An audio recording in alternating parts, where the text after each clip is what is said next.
বন্ধুরা, কেমন আছো তোমরা? আমি ভালো আছি।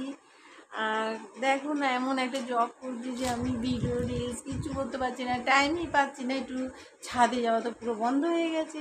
কি করে আমি রিলস করবো, কি করে আমি কি করবো জানি না বন্ধুরা। হয়তো আমি জব ছেড়ে দেবো, কারণ আমি পারছি না, আমার ভালো লাগছে না।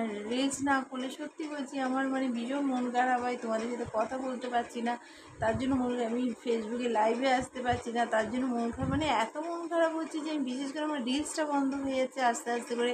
আমি কিছুই করতে পারছি না, এত ক্লান্ত হয়ে যায়। কাজ থেকে এসে আমি পুরোপুরি ঘুমিয়ে পড়ি। আর সত্যি কথা বলছি, এত ঘুমিয়ে পড়ি যে আমি কারোর সাথে কী কথা বলে আমি নিজেই জানি না। হয়তো মোবাইল চলছে, ফেসবুকে আমি অনলাইনে আছি, কিন্তু আমি ঘুমিয়ে ঘুমিয়ে কথা বলি।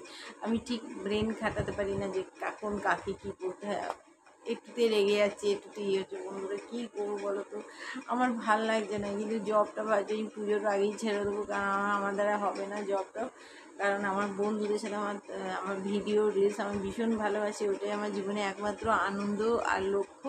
আমি ওইটাই করবো, শুধু পুজো পর্যন্ত আমি কাজ করবো, ব্যাস, তারপর ছেড়ে দেবো। আমার ভালো লাগছে না। তাই বন্ধুরা তোমরা ওয়েট করো, আবার তোমাদের সাথে আমি কথা বলবো, আবার লাইভে আসবো। আর দেখি কীরকম মানে কী বলবো বন্ধুরা, মাথায় আসছে না। এখনও অনেক রাত হয়ে গেছে, কিন্তু তোমাদের সাথে কথা হচ্ছে না। দেখো না কীরকম মানে আড়ি পাড়ি হয়ে যাচ্ছি। আজ বন্ধুরা, thank you, good night, or thank you my all friend, tata.